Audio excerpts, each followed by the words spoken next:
تو وہ بنیاد رکھتے وقت یہ مقصد بھی بتاتا ہے کہ میری جماعت کا مقصد کیا ہے۔ یہ سب جماعتیں ہیں، یہ سب تحریکیں ہیں، جب ان کے جو بانیین ہیں، جو ان کے بانی ہیں، فاؤنڈر ہیں، جب انہوں نے تحریک کی بنیاد رکھی تو ایک مقصد بنایا کہ مقصد ہمارا یہ ہے کہ ہم یہ کام کریں گے، یہ کام نہیں کریں گے۔ یہی ہوتا ہے کہ نہیں ہوتا ہے؟ میں غلط کہہ رہا ہوں؟ غلط کہہ رہا ہوں تو آپ بالکل ٹوک دے کہ آپ غلط کہہ رہے ہیں، ایسا نہیں ہوتا۔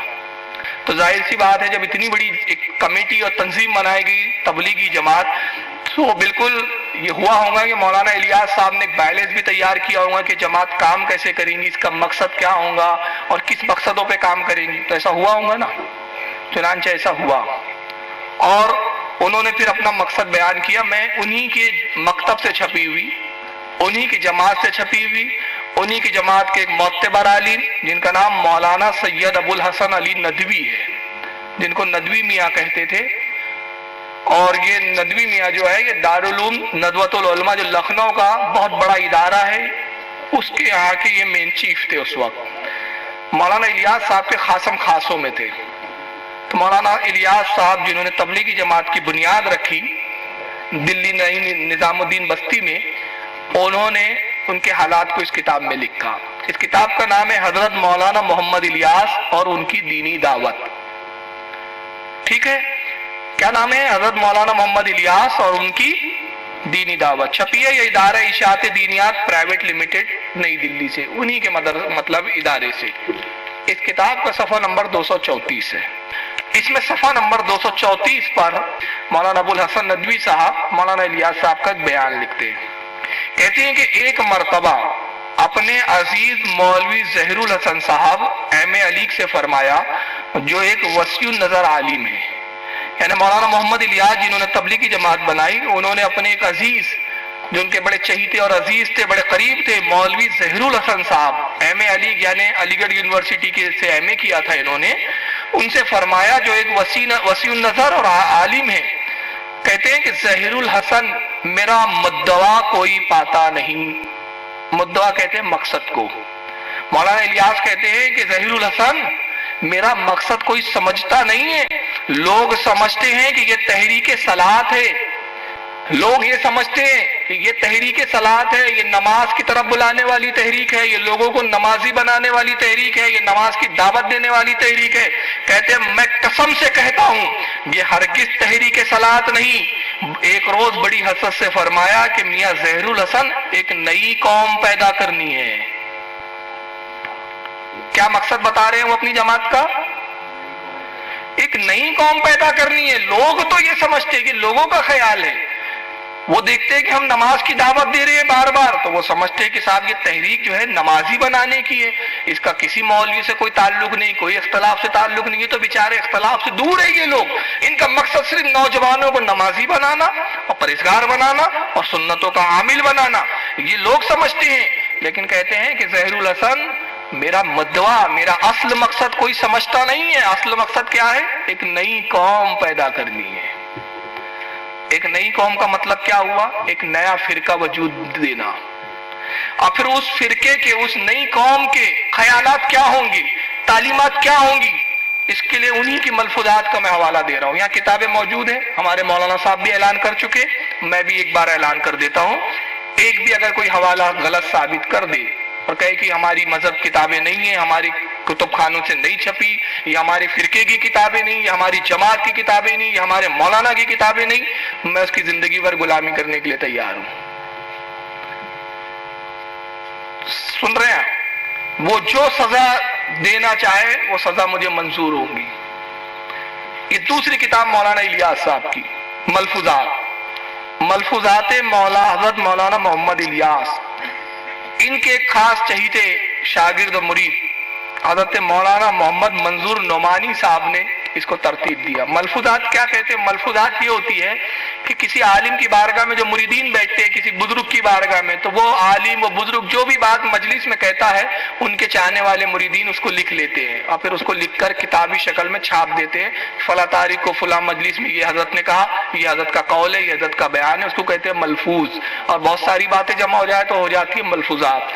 یہ ہے ملفوظات مولانا الیاس صاحب، یعنی اس میں مولانا الیاس صاحب نے جو کچھ مجلسوں میں بیان کیا، اپنے جو کچھ اپنے مریدوں سے بات کی، وہ سب انہوں نے لکھ دیا ہے۔ یہ بھی اسی جماعت کے، تبلیغی جماعت کے۔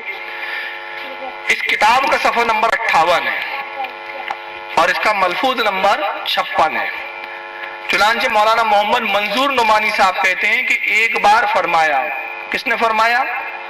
مولانا محمد الیاس صاحب نے فرمایا، کہتے ہیں کہ ایک بار فرمایا حضرت مولانا تھانوی رحمت اللہ علیہ نے بہت بڑا کام کیا ہے۔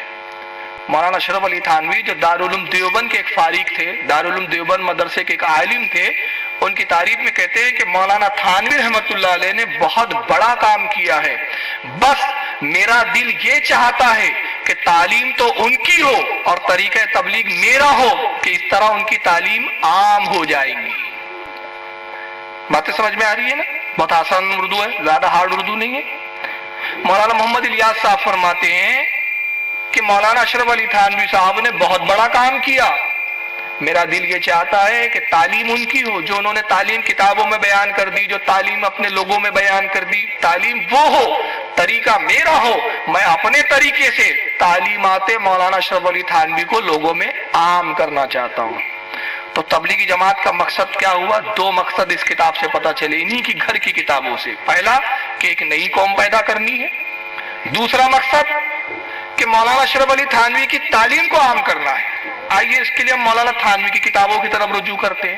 بھائی ہم دیکھنا چاہتے ہیں کہ مولانا اشرف علی تھانوی صاحب کی جو تعلیمات ہے، کیا وہ اسلامی کی تعلیمات ہے؟ اگر اسلام کی تعلیم ہے تو بالکل تبلیغی جماعت پھر حق بجانب ہے کہ وہ اس تعلیم کو خوب سے خوب عام کرے، ہم خود پھر اس کا ساتھ دینے کے لیے تیار ہیں، مگر شرط ہماری یہ ہے کہ وہ ہمارے ساتھ بیٹھ جائیں اور بیٹھ کے سنجیدہ ماحول میں، اس کے لیے عوام میں بیٹھنے کی ضرورت نہیں۔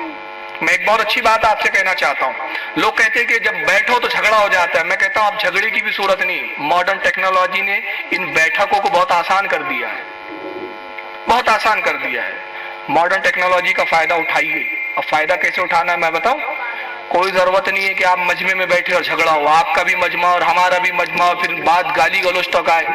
آپ اپنا ایک عالم دین لے آئیے، ادھر سے یہ فقیر حاضر ہو جائے گا، ایک کمرے میں بیٹھ جائیے، ایک کمرے میں آپ بھی کتابیں رکھ دیجئے، ہم بھی کتابیں لے کر آتے ہیں آپ کی، آپ بھی لے کر آئیے، ہمارے الزامات ہوں گے، آپ صفائی دے دیجئے کہ نہیں ایسا معاملہ نہیں ہے، اور یہ ساری گفتگو ویڈیو کے اندر ریکارڈ کر دی جائے اور پھر اس کیسٹ کو لوگوں میں عام کر دیا جائے، لوگ خود فیصلہ کر لیں گے کون صحیح تھا کون غلط تھا۔ کوئی جھگڑا نہیں اس میں، یہ سب سے آسان میں ترتیب بتا رہا ہوں۔ اگر وہ اس کے لیے تیار ہے تو میں سیونی آنے کے لیے، جب بولے میں آنے کے لیے تیار ہوں۔ تو میں کہنا یہ چاہ رہا ہوں، یہ آفر دے رہا ہوں کہ اگر مولانا اشرف علی تھانوی صاحب کی تعلیمات، تبلیغی جماعت کے فاؤنڈر بانی کہتے ہیں کہ میرا مقصد مولانا اشرف علی تھانوی صاحب کی تعلیم کو عام کرنا ہے، تو میں کہہ رہا ہوں کہ اگر مولانا اشرف علی تھانوی صاحب کی جو تعلیمات ہے، جو انہوں نے کتابوں میں لکھ دیا ہے، جو کتابیں آپ لوگوں نے چھاپی ہے، اگر وہ اسلام کی تعلیم ہے، اگر وہ رسول اللہ کی تعلیم ہے، اگر وہ صحابہ کی تعلیم ہے، اگر وہ تابعی کی تعلیم ہے، اگر وہ ائمہ کی تعلیم ہے، اگر وہ بزرگان دین کی تعلیم ہے، تو وہ تعلیم ہمارے سر آنکھوں پر، اور اگر وہ اسلام سے ٹکراتی ہے، رسول اللہ کے نظریے اور عقیدے کے خلاف ہے، صحابہ کے نظریے کے خلاف ہے، تو وہ تعلیم پھر ہرگز قابل قبول نہیں، وہ اس لائق ہے کہ ان تعلیمات کو ٹھوکر مار دی جائے۔ یہاں تک آپ میرے سے متفق ہیں؟ متفق ہے یا نہیں؟ اگر مولانا اشرف علی تھانوی کی تعلیم اسلام کے مطابق ہے تو ہم قبول کرنے کے لیے تیار ہیں۔ تو آئیے مولانا تھانوی کی کتابوں کی طرف ہم رجوع کرتے ہیں۔ اب میں نے مولانا تھانوی کی کتابوں کو بہت پڑھا کہ بھائی دیکھیں ان کی کتابوں میں تعلیمات اسلام ہے کہ کچھ اور ہے، تو اب جو کچھ مجھے ملا انہی کی کتابوں کے حوالے سے آپ کے سامنے پیش کر رہا ہوں، فیصلہ آپ کو کرنا ہے۔ آئیے مولانا اشرف علی تھانوی کی کتاب ہے، بہت چھوٹی سی ہے مگر بہت بڑا بوال کیا اس کتاب نے، ہے تو چھوٹی سی کتابچہ ہے، چھوٹا سا، کل 32 پیج کا کتابچہ ہے یہ، مگر یہ آج بھی چھپ رہا ہے۔ آپ کو اس کی شکل و صورت دیکھ کر یہ احساس ہو گیا ہوں کہ بالکل نیا پرنٹڈ آیا ہے، میرے پاس 4 سے 5 ایڈیشن ہے اس کے۔ اس کتاب کا نام ہے حفظ الایمان۔ کتاب کا نام کیا ہے؟ حفظ الایمان۔ اس کا مطلب ہوتا ہے ایمان کی حفاظت کرنے والی کتاب، ایمان کا تحفظ کرنے والی کتاب۔ صفحہ نمبر 15 ہے۔ مولانا اشرف علی تھانوی پوچھتے ہیں، اس میں ایک سوال پوچھا ہے کسی نے کہ تھانوی صاحب سے پوچھتا ہے مولانا اشرف علی تھانوی سے کہ حضرت یہ بتائیے، ایک شخص ہے وہ دعویٰ کرتا ہے کہ علم غیب دو قسم کا ہوتا ہے، ایک غیب جو کل ہے وہ اللہ کی ذات کو ہے، تمام چیزوں کا علم ہونا یہ اللہ کے لیے ہے، اور کچھ باتوں کا علم ہونا، بعض باتوں کا علم ہونا یہ رسول اللہ کے لیے ہے۔ ایسا عقیدہ صحیح ہے یا غلط؟ تو تھانوی صاحب اس کا جواب دیتے ہیں۔ ان کی عبارت پڑھنے سے پہلے میں اہل سنت کا عقیدہ بتا دوں۔ ہمارا عقیدہ رسول اللہ کے علم غیب کے بارے میں یہ ہے کہ رسول اللہ کا علم غیب اللہ کے مقابلے میں بعض ہے، کچھ ہے، کل نہیں ہے۔ کل علم غیب کس کے پاس ہے؟ رب کائنات کی ذات، رب جانتا ہے سب باتیں۔ اپنے محبوب کو جتنا چاہا اتنا بتا دیا، اور کتنا بتایا؟ علماء فرماتے ما کانا وما یکون، جو کچھ ہو چکا اور جو کچھ ہونے والا ہے سب بتا دیا ہے۔ مگر اللہ کے علم کے مقابلے میں بعض ہے، تھوڑا ہے، پورا نہیں ہے۔ پورا مکمل کل علم جو ہے وہ اللہ کو ہے۔ تو بعض علم کے ہی بارے میں پوچھ رہا ہے سائل، لیکن مولانا اشرف علی تھانوی کیا لکھتے ہیں صفحہ 15 پر سنیے۔ کہتے ہیں کہ آپ کی یعنی رسول اللہ کی ذات مقدس پر علم غیب کا حکم کیا جانا اگر بقول زید صحیح ہو تو دریافت طلب یہ امر ہے کہ اس غیب سے مراد بعض غیب ہے یا کل غیب۔ اگر بعض علوم غیبیہ مراد ہے تو اس میں حضور صلی اللہ علیہ وسلم کی کیا تخصیص ہے؟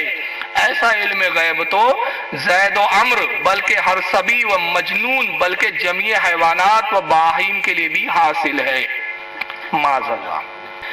مولانا تھانوی کہتے ہیں کہ جس کا یہ عقیدہ ہے کہ اللہ کا پورا علم ہے اور رسول اللہ کو بعض علم ہے، تو کہتے ہیں کہ آپ کی ذات مقدسہ پر علم غیب کا حکم کیا جانا یعنی رسول اللہ کے بارے میں یہ حکم لگانا کہ حضور غیب جانتے ہیں، اگر بقول زید کے یعنی زید جو یہ عقیدہ رکھتا ہے، وہ شخص جس کے بارے میں تم پوچھ رہے ہو جس کا عقیدہ یہ ہے کہ رسول اللہ کو بعض غیب ہے اور اللہ کو کل غیب، تو اگر بقول زید صحیح ہو، وہ کہتا ہے کہ رسول اللہ کا غیب صحیح ہے، رسول اللہ کو غیب دا کہا جا سکتا ہے، تو تھانوی صاحب کہتے ہیں دریافت طلب یہ امر ہے۔ تو میں پوچھنا یہ چاہتا ہوں کہ اس غیب سے مراد بعض غیب ہے یا کل؟ یعنی رسول اللہ کچھ غیب جانتے ہیں کہ پورا کا پورا سب جانتے ہیں؟